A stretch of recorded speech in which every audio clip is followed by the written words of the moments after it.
right. Thanks for joining us today. For those of you joining from outside the university, the Textile Arts curriculum is an elective track in the BFA Art Practice program. And my name is Annin Barrett. I teach in this program. We offer courses in weaving, surface design, sewn construction, and dress history that encourage students to develop portfolios for a variety of applications in apparel, costume, textiles, and contemporary art. Beginning in fall 2024, we offer a sustainable fashion minor. This is one of several free public events we host where we bring in outside perspectives to supplement our current course offerings. And you can find them at psutextilearts.com under event archives or events for upcoming events. We're going to use the chat to take questions, and I really hope that you will engage with the conversation today and just put your inquiries or your thoughts or your questions in the chat as we go, so that at the end of Ophir's talk, either I or Allison will read those to Ophir and she can respond. I'd also like to acknowledge that we are joining you from Portland State University, which is located near the heart of downtown Portland. We honor the Indigenous people whose traditional and ancestral homelands we stand on, the Multnomah, Cathlamet, Clackamas, Tumwater, Watlala bands of the Chinook, the Tualatin, Kalapuya, and many other Indigenous nations of the Columbia River. It's important to acknowledge the ancestors of this place and to recognize that we are here because of the sacrifices forced upon them. In remembering these communities, we honor their legacy, their lives, and their descendants today. We're delighted to welcome Ophir El-Boher, who's currently based in Costa Rica and who works at the intersection of art, sustainability, and education. Ophir, thank you so much for joining us today, and I'll let you take over. Thank you, Annin, and thanks for having me. It's been a real delight to revisit this talk that I last gave 5 years ago. So it's been a while, and it's just so beautiful to get the chance to go back to it. So I'll go right ahead. And today we're talking about Tahayat's tuta. So Tahayat is was an Italian artist, and the tuta was one of his masterpieces. As you can see in the photo, that is the tuta. So first I'm gonna jump and kind of say something about how did I get to it. So I was a fashion designer, and I was very much invested in sustainable fashion, and I was interested in finding any sorts of examples, historic examples that could help me define my sustainability approach. And one thing that was very hype at the moment was zero waste pattern design, and that tuta came up as the first example of that. So I started digging into it because I found that a lot of the values that Tahayat was introducing through his tuta and also just in his art practice were very relevant to my values and design point of view, and I just wanted to research deeper, and that led me into a pretty long year of kind of figuring out who he was, what was this design, and then also critiquing it and responding to it in my own design.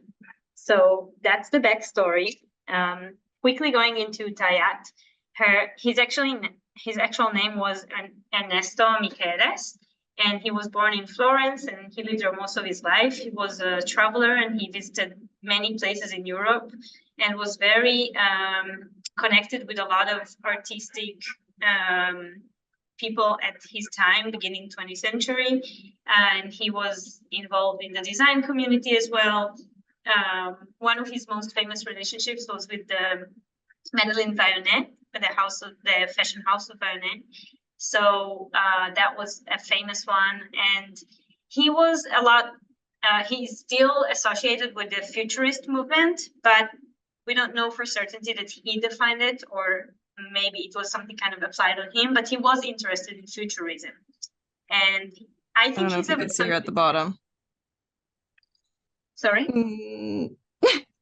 What you doing? She's in my class, Marilee. Rachel. Oh, someone is not muted. Yeah, I think this one looks better. We're so pretty. Thanks, man. So right there. Sorry. okay.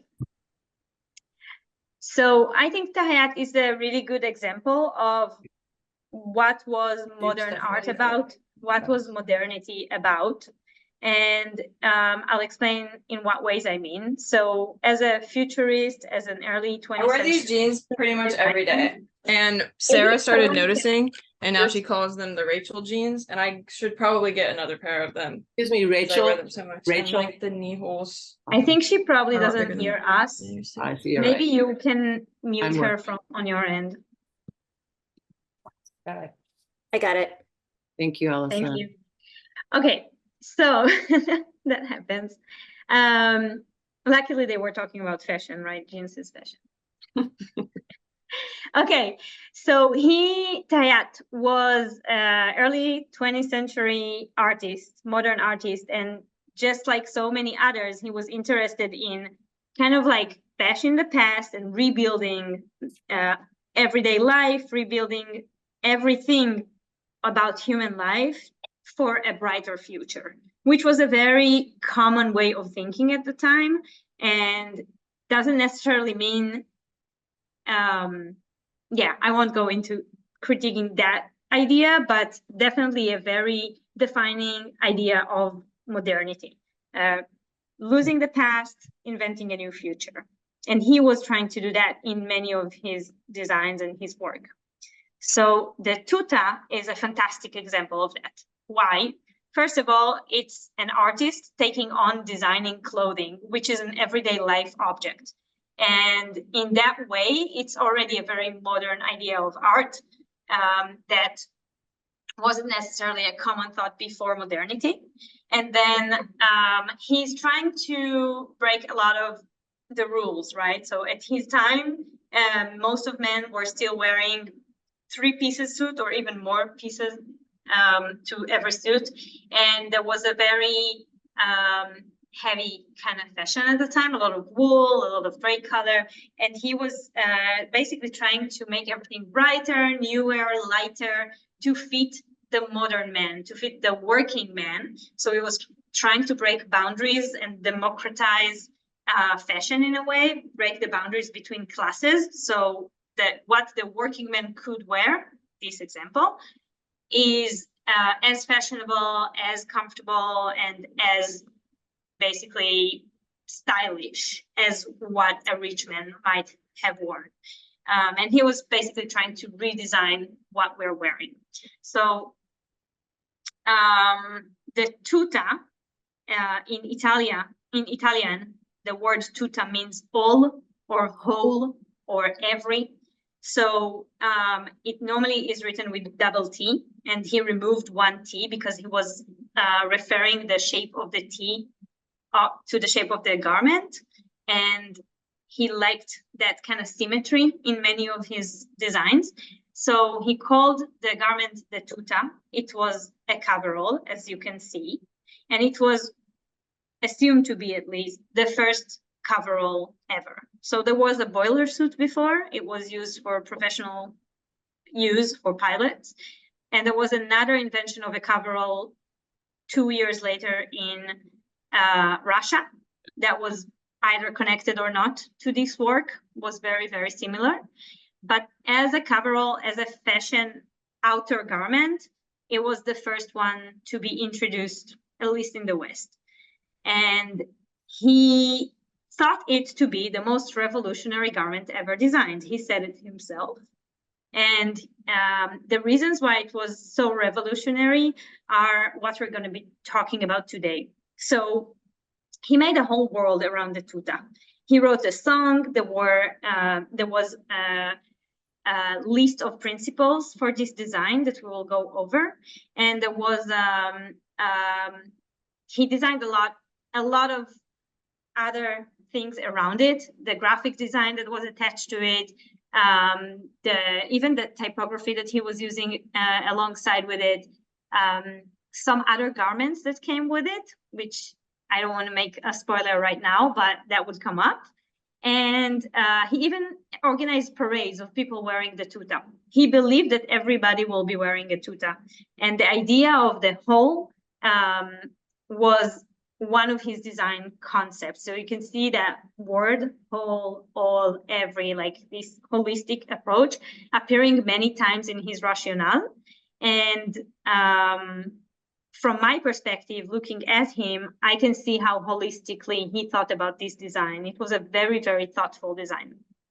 So what we're going to be doing today is to go over the 4 different principles of his design.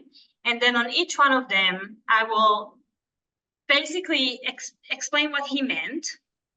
Then I will give my simple critique as someone who researched it, or just as a human living in postmodern times.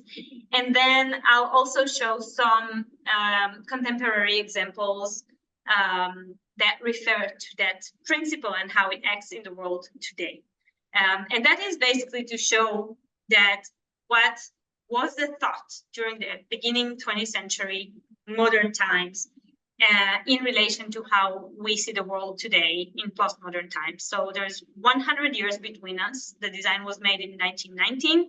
I did my research in 2019, so it's 105 years now since this garment was designed. And you can see that it's still very relevant in many ways, and in some other ways we evolved since. So we're going to talk about that too. Well, the 4 principles are written below, but I will just go ahead and go one by one.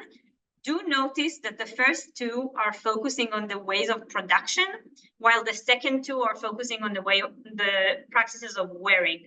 So you'll notice that difference and focus when we go through.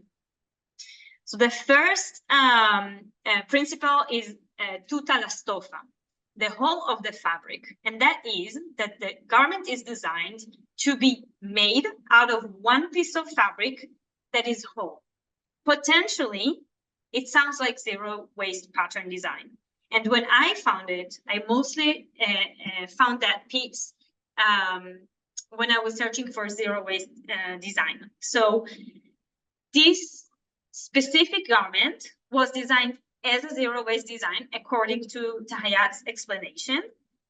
And that is how it is referred to till today. However, when I started making that garment, trying to use the instructions that he shared, which you can see on the screen now, I found out that there is waste created. So if you can see that white triangle between the legs, that is a piece of fabric that is not used in the design. So it's not really zero waste design the way we think about it today. So let's see how we think about it today. I know you all had a lecture about zero waste design last week, but I'm gonna go through quickly how I look at it in relation to this work. So you see now the spread of Tahayat's layout of the design on the fabric on the right side of the screen. Now, if we think about how a normal suit would be cut, do you see in the photo that you have the pattern pieces that are in bright color and the black fabric? All the black areas that you see are going to be wasted, right? So here, he did save a lot of material from being wasted in comparison to something like that, right? You have less percentage of material in between because he's using the whole fabric. Now, if you ask someone like Timo Rissanen, which is kind of the guru of zero waste pattern design, this is how the zero waste design would look like. There is literally no waste in this design. Everything, every piece of this fabric goes into that shirt. There's nothing that goes to waste. Now that is a contemporary example. However, if you look at this design, that is a take on a hakama pants, which is a traditional Japanese wear. And in traditional Japanese wear, this is just one example, everything is woven and cut and sewn from whole pieces of fabrics. There is no waste. And that is true not just to Japanese traditional design, that is true to many, many traditional designs in the ancient world in particular, like the Greek tunic is also zero waste. And you find examples of that everywhere because material was precious and it was very time consuming and resource consuming to weave even a piece of fabric. So why would you cut and throw any of it? So the concept of zero waste design was not invented by Hayat, and it was not invented by contemporary artists either, or designers, right? It's a traditional way of making clothes, and then today we're trying to save some of the waste that is being produced in our common ways of making clothing. However, I also want to show this. This is a computerized layout of a production system, and this is how the fabric is laid, how the pattern is laid on the fabric, and you can see that you have very little fabric wasted when it's done in a commercial mass production system with a computerized layout. So the idea of zero waste design, which was very interesting to me when I was going into this work, became something that I'm questioning sometimes, because I think that we're missing a few things here. One, if we do not waste some pieces that are cut in between our pattern pieces on the fabric, does it mean we actually save material from the waste? Because, for example, you could be using a lot of material and not waste any, but still more than you would have used otherwise. So there's a question there, but I want to widen the conversation even more. I think that a lot of zero waste design is focusing too much on saving material from the waste stream without questioning what other resources are going into the design, into the production. Because when we decide to make something, anything, material or non-material, we involve resources. There is time consuming, there's labor consuming, our activities around it, even the electricity or the air or the space or the soil, everything that is going into the time and the space that are being used to make that thing is resources. And I think we need to be widening our view about what is a resource and how we're wasting it, and is it worth it? So I'm not saying everything that we do is a waste just because we took some time and we took some effort in doing that, but I think there's a question to be asked about material and resources management, not just in the material itself, but altogether in a much wider view when we come to production, when we're producing something in quantities. I'm going into the second principle. So the second principle is tuta de un peso, all in one piece. So the idea here is that the whole garment is made with just one piece. What it means is that he folded the fabric in a way that it doesn't use a lot of cutting and sewing. It's just one piece of fabric that is folded and cut very, very minimalistically. And there's only 7 seams and 7 buttons. And basically the concept is that anyone can do it because it's so, so simple. So what he did was to take that design and publish it in the newspaper. So that is the first example that we know of today of distributed fashion design. What is distributed design? It's a term that is mostly used in the recent years. It's not very common some years ago.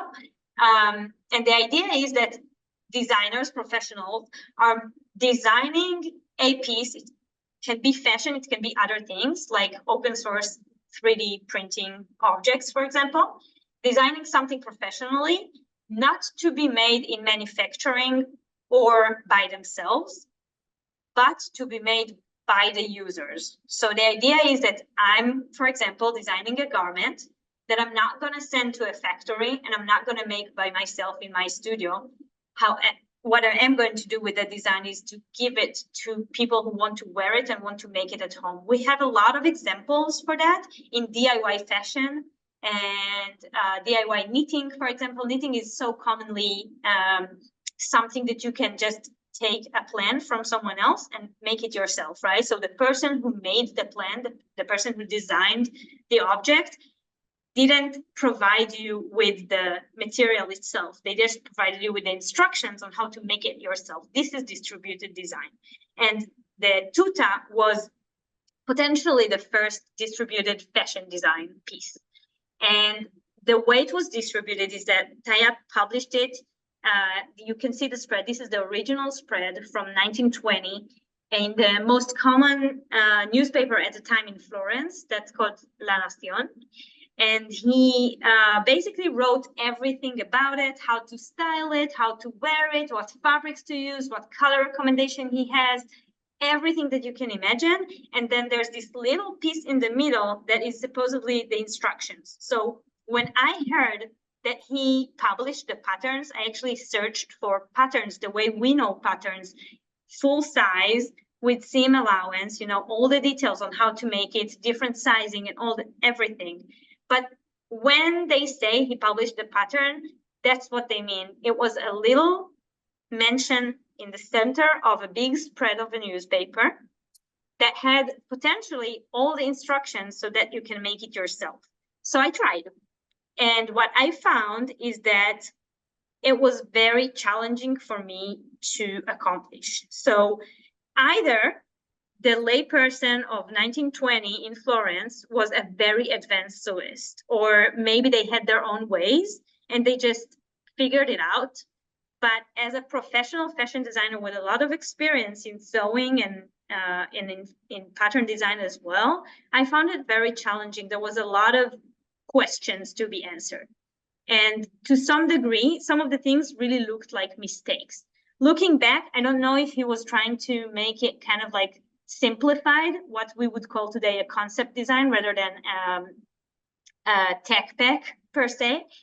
But it's also possible that he didn't really know his way with it. He just made a concept and then someone else maybe sewed it for him, or maybe he just figured it out. But it seems like the photos of the finished garment look more advanced than the pattern suggests. So it's an interesting conundrum. I talked with several theorists that were academics that were researching Tayat. None of them ever tried to make a tuta. And when I contacted people who actually made tutas, they were just like me. I involved 3 other professional fashion designers in my trials to make a tuta, and we all couldn't figure it out how he wanted it to be done, or even how to make it in a way that it would work according to the instructions that he shared. So something about the promise of the simplicity of this distributed design, that anyone can make at home so that you don't have to spend all that money, and that you can be in fashion and be comfortable and happy with your tuta by yourself. Something about the promise was lost when I tried to make it myself. I want to show you someone who actually did manage to do it by herself. Liz Haywood, is a fashion blogger. It's called The Craft of Clothes. The link is in the notes, and I can share it with you. But basically, it took her several weeks to figure out how to make her own tuta. And on the screen, what you see is her attempt to recover the instructions. So his, as you saw, were very little, not very detailed. And here you have what you actually need to be able to make it as true to the concept design. So much, much, much more detailed. The point is that something about that promise is lost because it wasn't really that simple to make. And the idea of sharing with the public the instructions to make something, but then not being able to actually accomplish that is something that we experience a lot in distributed design, even today. But the promise of distributed design, I still think, is very beautiful and has a lot of potential.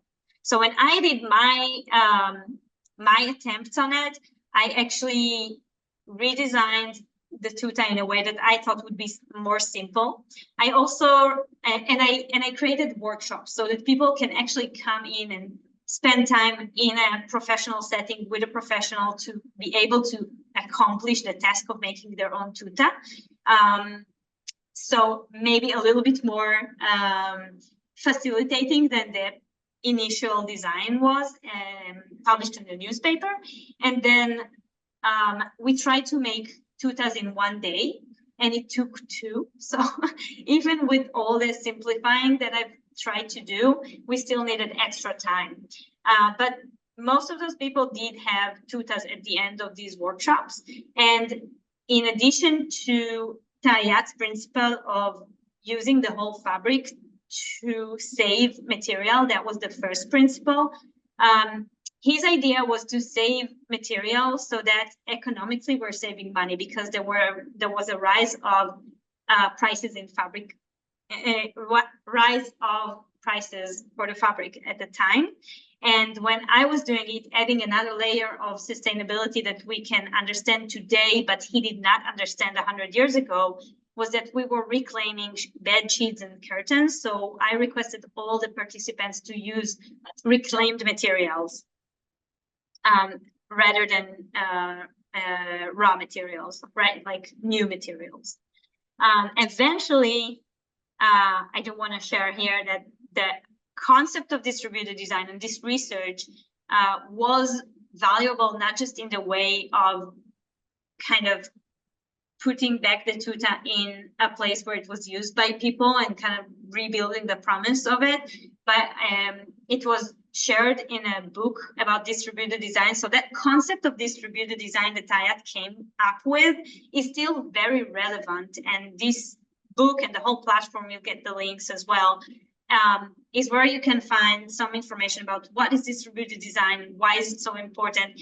We believe, practitioners in the field believe, that distributed design can really benefit us in reducing consumption and by creating an alternative for consumption, while also reducing waste, because we tend these days, unlike Tayat in the original design, to use reclaimed materials rather than new materials. So we are preventing waste from the waste stream in that way. The third principle, which we're going into, is one of those two that are more concerned about the wearer rather than the producer, which again is the same person with the tuta, but this is talking about the practices of wearing it. And the first two were talking about the practices of making it. So, sorry. Okay. Tuta la gente, all the people, that's the name of the principle. And the concept is that everybody will be wearing a tuta. So Tayat made a song that was called Tutti con la tuta, everybody in the tuta. And it was like something that the people were singing together while parading in the streets of Florence wearing their tutas. At some point, there were a few thousands of people parading together, singing everybody in the tuta, basically. Tayat believed that in just a couple of years, everybody will be wearing a tuta. So he really thought that it's going to be something that's going to just take over everything, all the fashion items, all the costumes.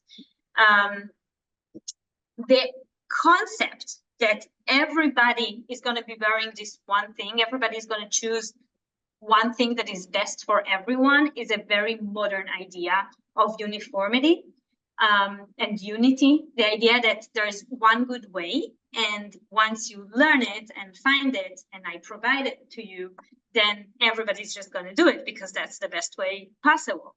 So today we understand it differently. We understand that diversity gives us resilience, and I will go back to it in a minute. But here I just want to talk about a few ways that he understood the concept of all the people.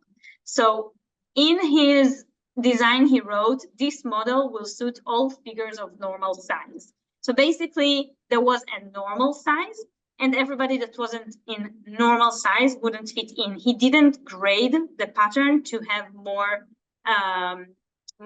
sizes. It was just the one size fit all, which today we know that there is no one size fit all. that one size fits all necessarily excludes some people. And, you know, that could be a problem for at least some of the people. So it's definitely not for all the people. The second thing is that when he said all the people, he meant men. Many times you will find references to the tuta as the first unisex design. And I found that can't be true, because he designed a tuta that was called the tuta feminine, which is the tuta for the woman, which meant that the original tuta was not made for women. It was made for men, and men of normal size again.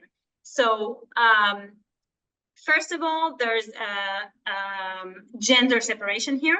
Tayat meant for the tuta to be worn by men, not by women.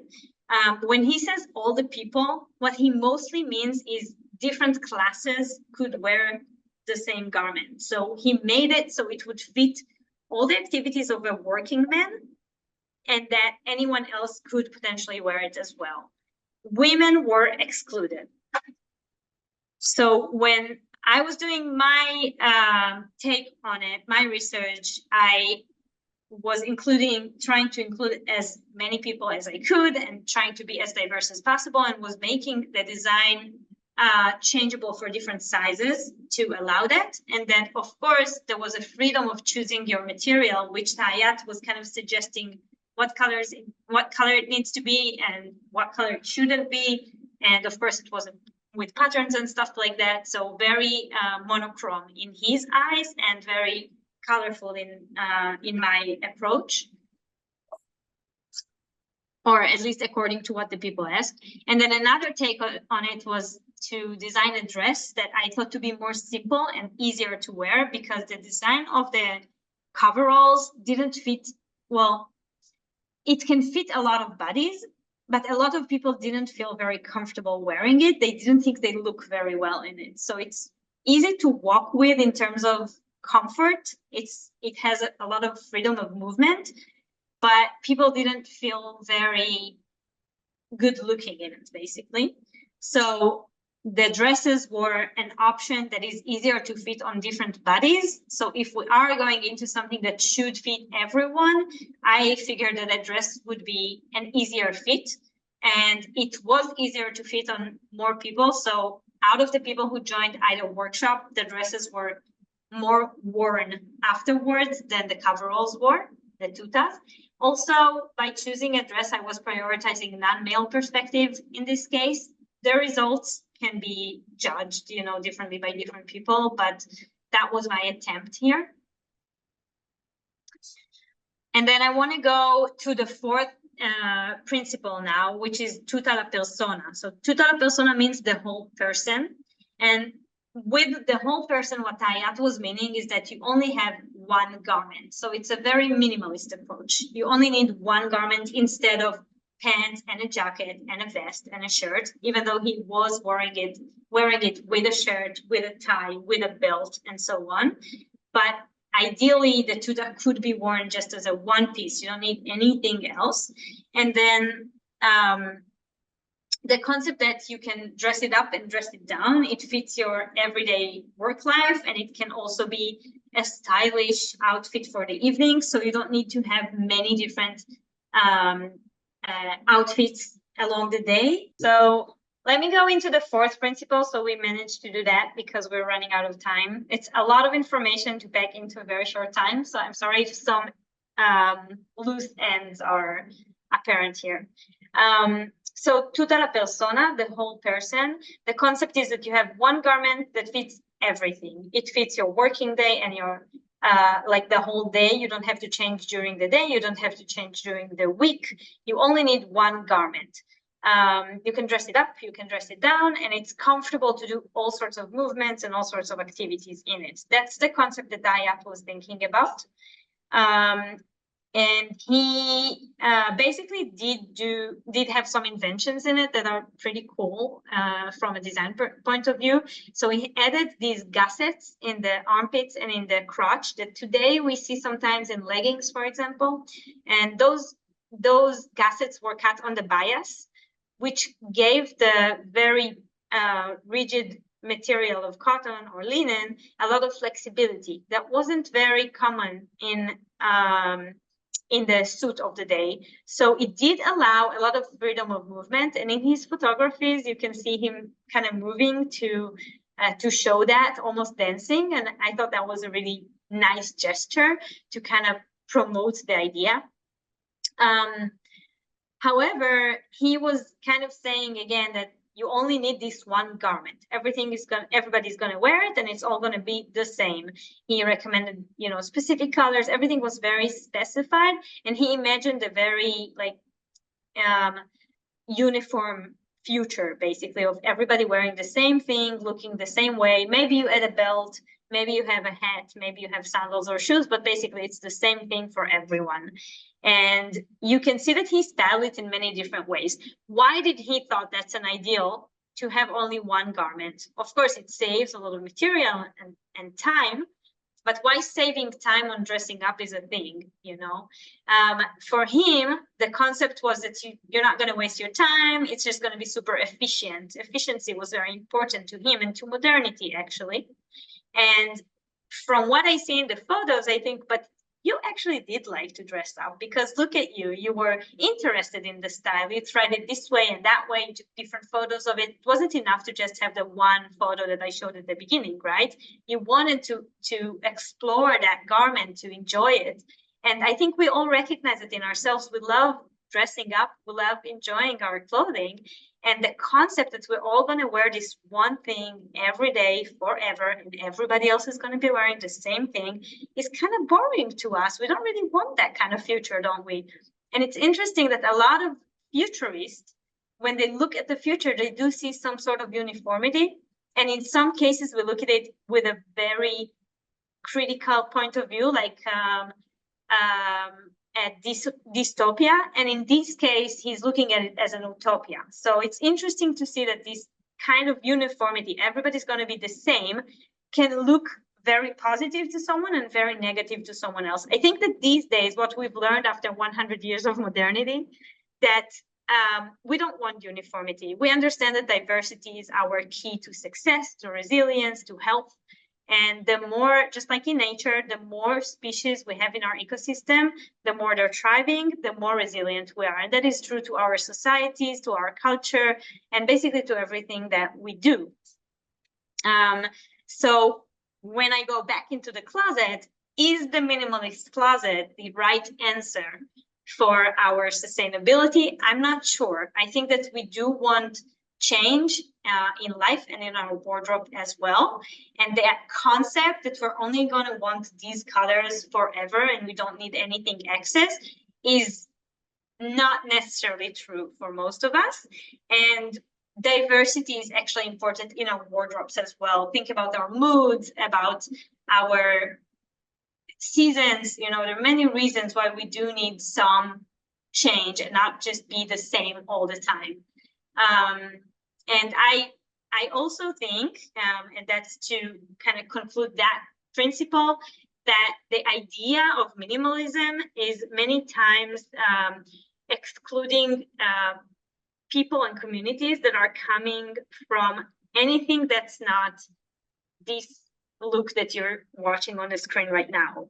It's a very white-ish concept, if I may say. So the idea of a lot of colors in one place was whitewashed from history in many different ways. And the concept of minimalist closets sometimes does that too. Not in all cases, but sometimes it does that too.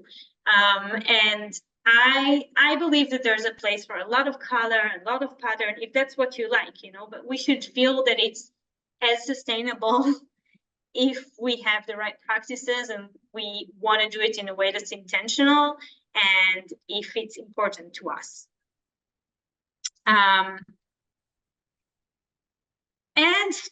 Sorry, I do have this. He also invented the bi-tuta, which is a tuta of two pieces, which kind of like, okay, so you didn't really believe that we're only going to wear this one garment all the time. So he himself proved himself wrong in a way when he invented this piece.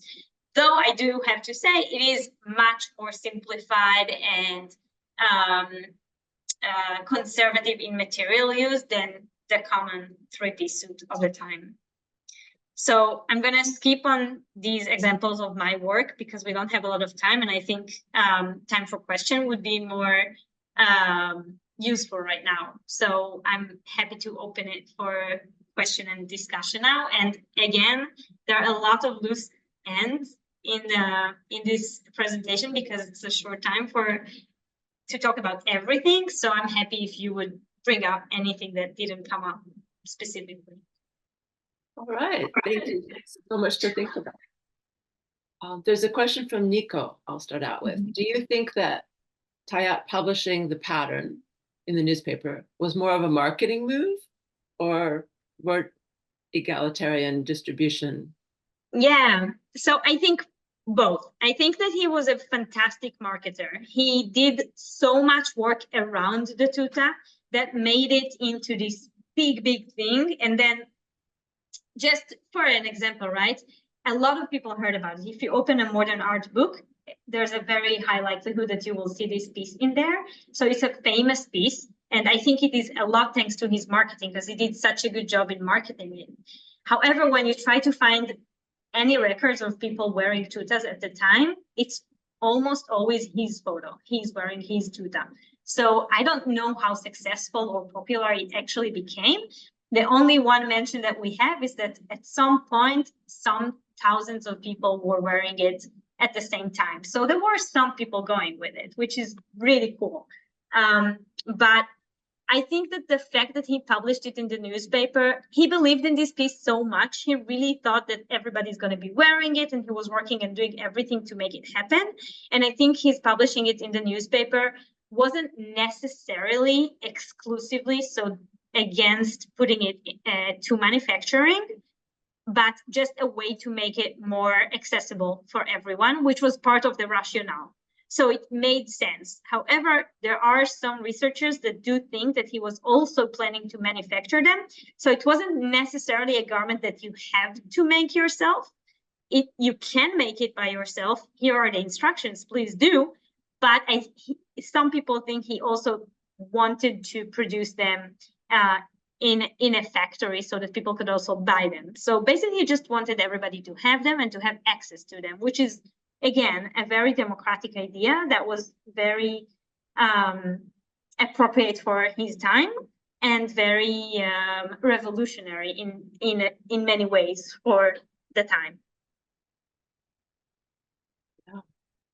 Thanks.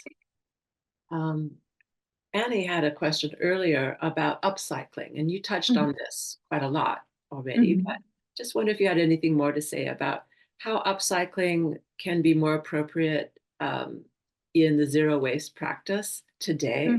And just wondering why now that seems so true, whereas in 1919, maybe it wasn't so clear, wasn't so obvious.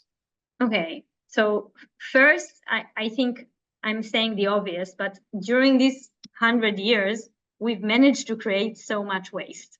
So with production from small factories, so back at the time of Tayat, people had to go to the tailor, choose the fabric, the tailor would measure them and make the suit according to their size, and then they'll do it every some years, most of them. Most people didn't have the money to do it all the time.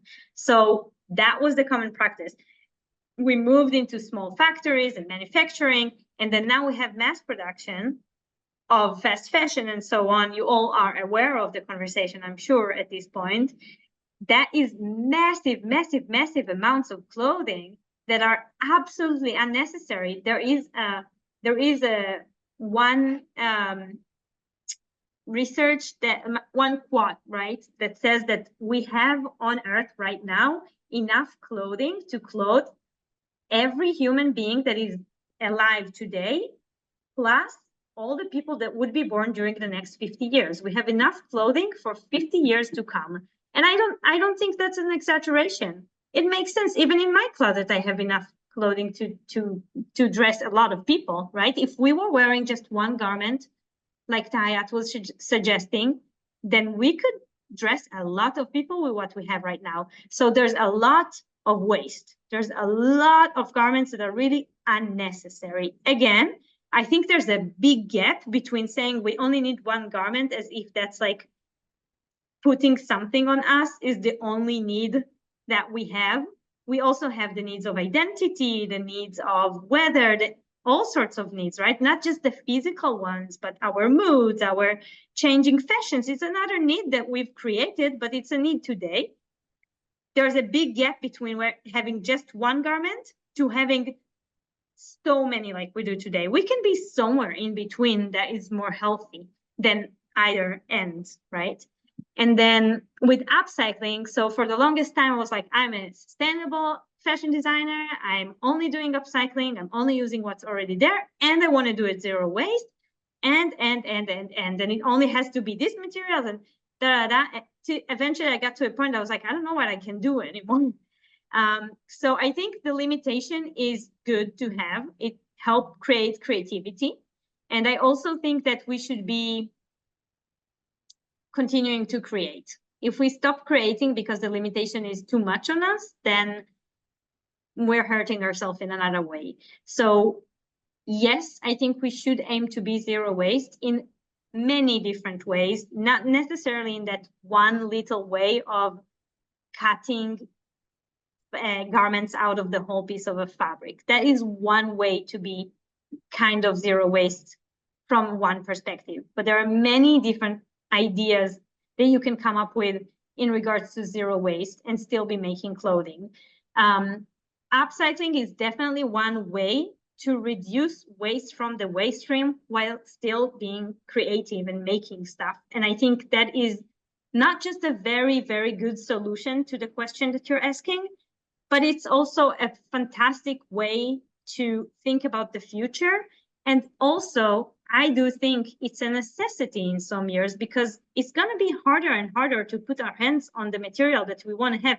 Even today, if you want to buy a material to make something out of new material, it's going to be hard to find the material that you want because everything is blended with synthetic fiber. And to be honest, I don't want to wear that because it's sweaty and I'm hot and it's not fun.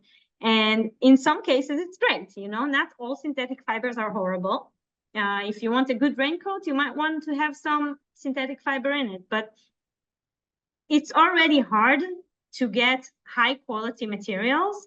And for me, in some of my designs, it was literally easier to get the kind of quality that I wanted, searching it at the Goodwill bins and in scrap, rather than trying to figure out how am I going to get it from overseas in the time that I had. So I think it's going to be a necessity.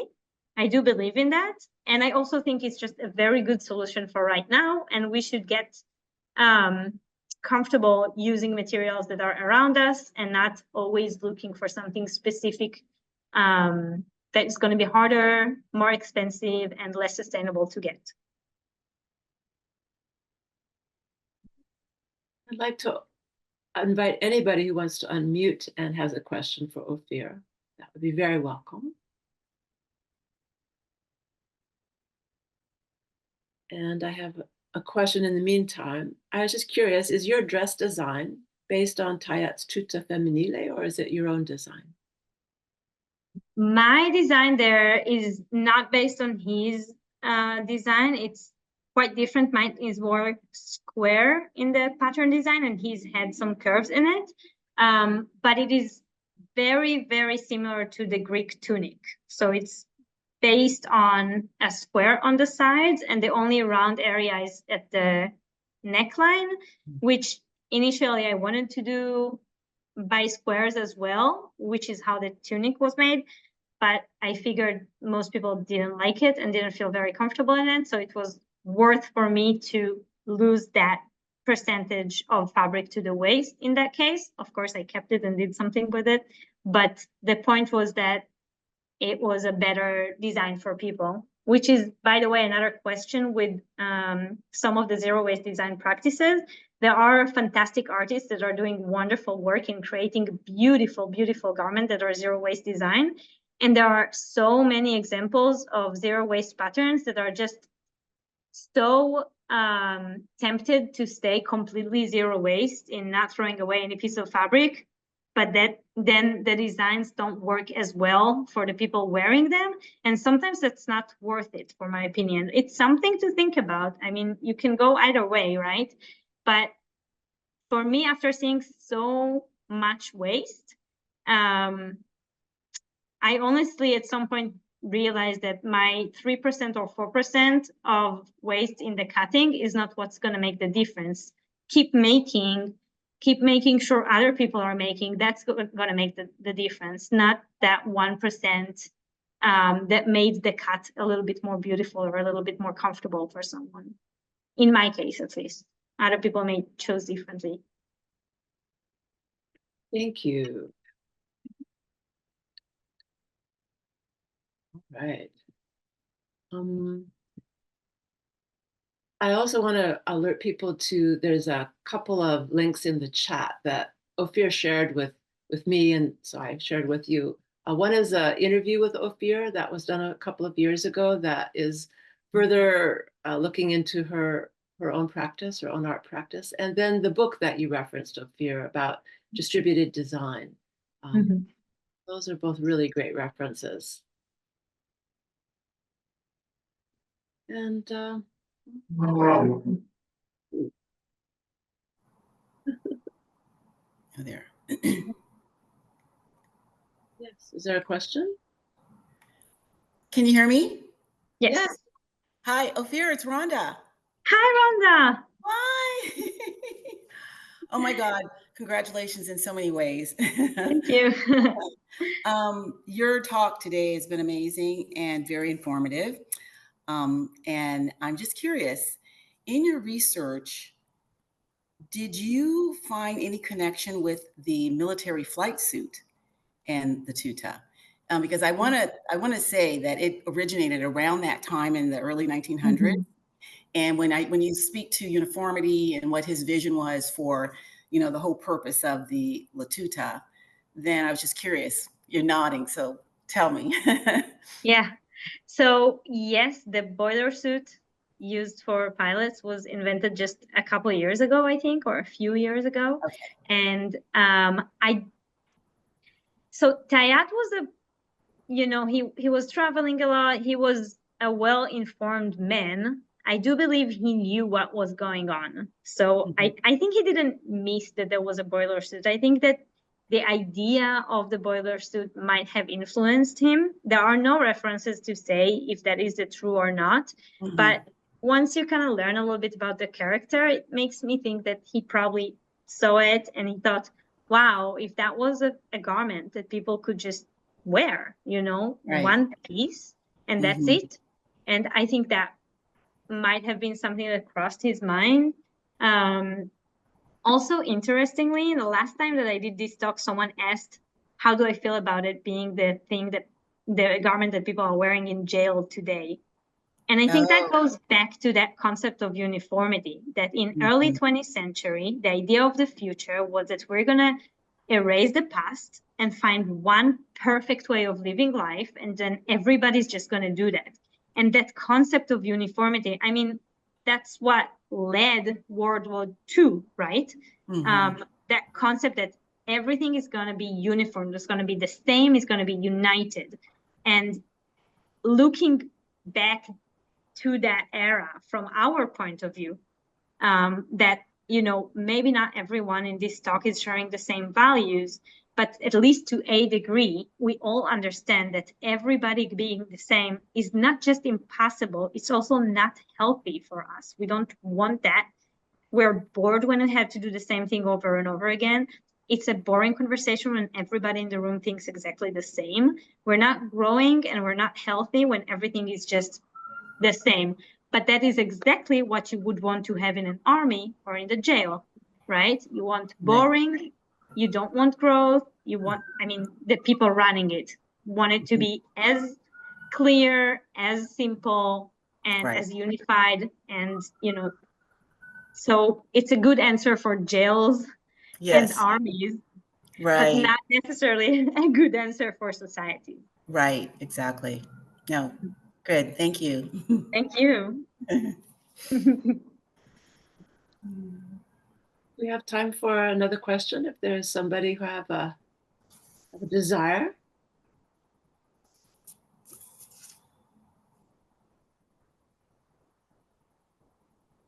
It's such a huge topic. There's so many ways to address it. Mhm. I guess my question is, how would you describe the legacy that Tuta had on fashion? Thank you. That's actually such a wonderful question. So think about it that before the tuta, there was no coverall, right? So if you think of fashion as a language, every garment is a word, and it is absolutely incredibly rare that a new word is added to the vocabulary of fashion. What we see as invention in fashion these days is normally grammar or accent, right? Oh, I haven't seen a shirt like that one. Or I haven't seen anyone wearing a dress with a shirt and the pants before. So that would be grammar, how we mix the letters in a sentence, okay? Or accents, just having a new way of doing a shirt, a new way of wearing a shirt, right? That's accent. But adding a new word to the vocabulary is absolutely rare. And by introducing the coverall into the vocabulary of fashion, the hayat was very revolutionary because there was just not many occasions of that in many, many years. That is not something that happens very commonly. So think about all the onesies, all the one-piece suits, everything that you know of that covers the whole body starts from that concept, from the coverall. Of course, there are other examples. Before he invented the tuta, there was like a neat coverall that you would wear as an undergarment, almost like an underwear that's covering your whole body in one piece. That today we see as an outerwear as well, not just as an underwear. So he wasn't alone in this invention of the new vocabulary, but still he introduced something that was never there before. And if you look online, just Google the word tuta, you will see so many examples of how he changed fashion in a way, because you have so many coveralls, so many different styles, different uses, different genders wearing coveralls when he intended it only to be for men. But, you know, boundaries are breaking and breaking and breaking, and he definitely contributed to it. So, of course, he wanted to break the boundary of the fashion cycle and the boundary of class. So working men and upperclassmen would wear the same thing. But the result is he broke some boundaries. And then from there, we have more boundaries breaking, and we have more unisex wear, we have more class disturbing, I don't know, it wasn't the right wording, but we have more examples of boundary breaking. So he definitely did something. He had a lot of influence. And also on the art world, right? It's a fashion design item, but the idea of artists designing objects for the everyday life, for the use of the everyday person, is also something that he contributed to, that has been going on since. He wasn't the only one again, but he was contributing to it, definitely. Thank you. Thank you, Dion. That was a really good one to end with, I think, talking about legacy. Very nice. Thank you so much for being here with us today and giving us a lot to think about design. All the ideas that were relevant, right, in 1919, 1920 are still with us today in different guises. So it's really fun to peel those layers back and see what, use it to compare. This talk is going to be, it has been recorded and it's going to be posted on the PSU textilearts.com site, so can look for it there. And otherwise, I wish everybody a good day, and thank you again, Ophir. Really great to see you and hear what you're thinking these days.